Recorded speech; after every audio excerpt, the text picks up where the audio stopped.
C'est une semaine particulière au restaurant Le Jacquier. Chef Yaya Bari et son équipe réalisent des recettes à base du fonio, une céréale cultivée en Guinée. L'objectif est de valoriser ce produit riche en protéines en multipliant ses recettes. Même si elle innove avec de nouvelles créations, la chef cuisinière magnifie d'abord les plats traditionnels guinéens préparés à base du fonio.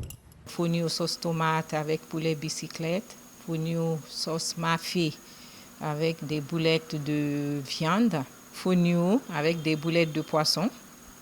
C'est très bon, c'est une recette traditionnelle aussi de la Guinée.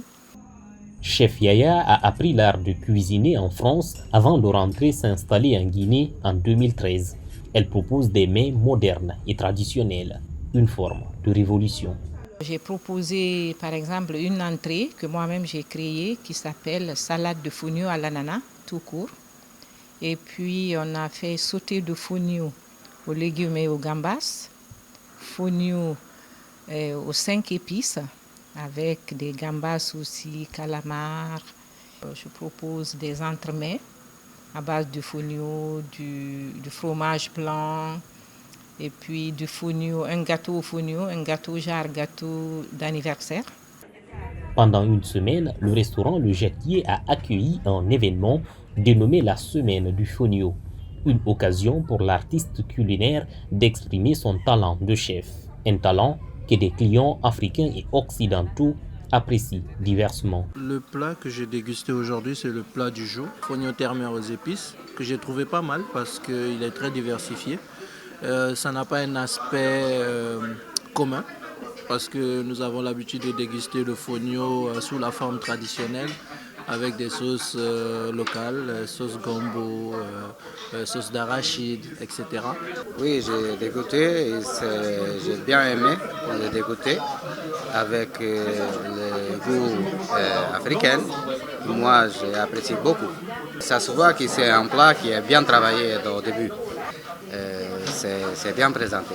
Madame Bari ici, à chaque fois que moi j'arrive, je trouve qu'elle arrive à revisiter des plats guinéens, des plats africains et les faire à sa manière. Ça nous ressort de nouvelles recettes qui sont toujours quand même très agréables à découvrir. La Petite Damba, société guinéenne d'agrobusiness spécialisée dans la transformation et la commercialisation de la céréale, a co-organisé la semaine du fonio avec le Jacquier. À travers cette céréale au subtil goût de noisette, la société entend contribuer à la lutte contre la faim en Afrique. On achète la matière première, c'est-à-dire un fonio déjà recorté par les femmes en Moyenne-Guinée. On a aussi une chaîne de production. D'abord à la base, les femmes récupèrent ces fonios, elles le lavent, décortiquent, elles sèchent, un premier séchage. Après on récupère le fonio, on le pré-cuit, on le sèche pour un deuxième séchage. Après on pile. On tamise. Maintenant, la quantité qui est obtenue est déjà pré-cuite. C'est cette quantité, nous, on emballe et on vend à la clientèle. Et vu que le céréal, qui est le fonio, pousse naturellement, c'est une solution pour contribuer un peu à l'autosuffisance alimentaire en Afrique. C'est une alternative. Le fonio regorge de nombreux éléments nutritionnels selon les spécialistes. Le docteur Diallo Ibrahima Sori décline ici des éléments de sa composition et son importance pour l'organisme humain. Il a 84% de glucides, il a 10% de protéines et 4% de lipides.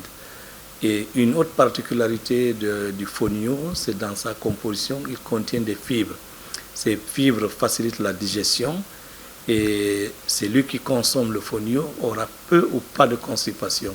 Alors l'une des compositions aussi du fonio, c'est les vitamines B. C'est des vitamines qui favorisent le développement musculaire. L'une de ces compositions aussi, c'est le zinc. Et le zinc est un aliment qui est un antioxydant qui lutte contre les infections. Donc quelqu'un qui mange le fonio équilibré, c'est un aliment équilibré qui peut l'apporter des protéines, pas en grande quantité certes, mais des protéines parfois précurseurs d'autres protéines que l'organisme ne pourra pas synthétiser. Le fonio est bien connu en Guinée et dans la sous-région ouest africaine.